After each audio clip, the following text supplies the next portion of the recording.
Bonjour, je conseille régulièrement à tout le monde de laisser des traces de leur passage et de leur pensée par des petites vidéos, comme je le fais, qui sont spontanées et non préparées. Et là, certaines personnes me disent qu'elles ne peuvent pas enregistrer des vidéos sans avoir réfléchi, sans avoir préparé, écrit un plan, etc. Bon, donc je vais faire cette petite vidéo pour montrer que c'est possible et je vais essayer de montrer comment on le fait en cours. Je vais montrer d'abord l'exemple pour ensuite de ce qu'ensuite on doit demander.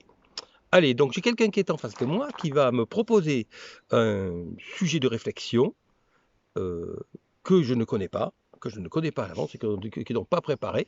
J'espère qu'il ne va pas être trop bête. Allez, donc de quoi est-ce que je vais parler? À quoi sert la comptabilité générale? Oh, oh. Bon alors la comptabilité, je vais générale ou pas générale. Bon, eh bien, je vais en dire ce que j'en pense. Déjà, je ne sais pas à quoi ça sert. Je ne sais pas ce que c'est. Et bon, j'imagine que ça doit servir à faire des comptes. Alors moi, la comptabilité, oui, là, on a vraiment une vidéo stupide, mais c'est pas grave. En plus, elle va être sur YouTube. Donc, la comptabilité, pour moi, ben, ça se limite à Excel avec d'un côté une colonne avec des entrées, un autre côté, une autre colonne avec des sorties, et donc un solde qui est positif ou négatif. Voilà. Bon, pour moi, voilà ce que c'est que la comptabilité. Alors, j'ai quelqu'un qui est en face de moi, qui est en train de se tordre de rire, hein, et j'imagine que toutes les personnes qui sont un peu, qui connaissent un peu la comptabilité vont aussi se tordre de rire. Après, je pourrais faire beaucoup plus humoristique. Je pourrais dire que la comptabilité est quelque chose qui ne sert strictement à rien, étant donné que l'essentiel ne se compte pas, ne se comptabilise pas, les sentiments ne se comptabilisent pas. Alors à quoi ça sert la comptabilité? À rien du tout, ça sert juste à empoisonner le monde.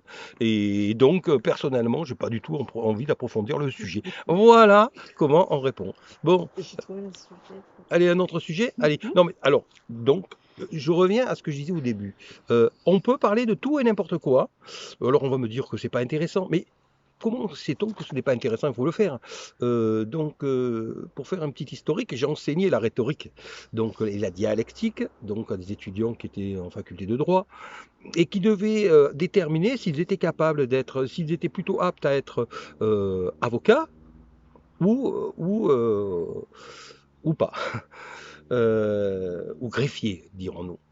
Et donc pour cela, eh bien, il faut être quelqu'un qui est capable de prendre la parole, de parler à brûle-pourpoint, répondre à des questions, répondre à des interrogations, sans avoir préparé à l'avance et de manière raisonnée, structurée. Bon, alors quel est le deuxième sujet? Euh, les effets, Oh là là, oh, j'ai peur. les effets de l'environnement euh, pendant le confinement. Ah, c'est-à-dire les effets de l'environnement, c'est-à-dire... Mais voilà, qu'est-ce que le confinement cause sur l'environnement? Ah oui, d'accord. Quelles sont les conséquences du confinement sur l'environnement? Là, nous avons un sujet intéressant, beaucoup plus que la compta, parce que franchement, la compta, on ne pouvait pas faire plus inintéressant. Je suis désolé de le dire, c'est mon point de vue. Bon, alors c'est vrai que ce confinement a permis, en ce qui concerne l'environnement, parce qu'on pourrait parler des effets du confinement sur nous. D'ailleurs, j'ai déjà fait une vidéo sur le sujet. Mais par contre, je n'ai pas fait de vidéo sur les effets de l'environnement, du confinement sur l'environnement. Eh bien, je dirais que le confinement a pour effet alors là, j'ai gagné du temps, parce que en gagnant du temps, voilà, j'en profite pour expliquer, en gagnant du temps, en répétant la question, en analysant la question, eh bien, ça permet de structurer sa pensée, parce que bien entendu, lorsqu'on ne connaît pas ce dont on doit parler, eh bien, on doit utiliser des méthodes rhétoriques, ce que je suis encore en train de faire là, d'ailleurs, pour structurer sa pensée. Et donc là maintenant, j'ai eu le temps de structurer ma pensée, ce qui va me permettre de dire que le confinement a eu des effets certains sur l'environnement et principalement, il a permis à la nature de reprendre ses droits. Comment? Eh bien, tout simplement, du fait qu'il y a beaucoup moins de voitures, il y a beaucoup moins de gaz, donc de CO2, monoxyde de carbone et dioxyde de carbone.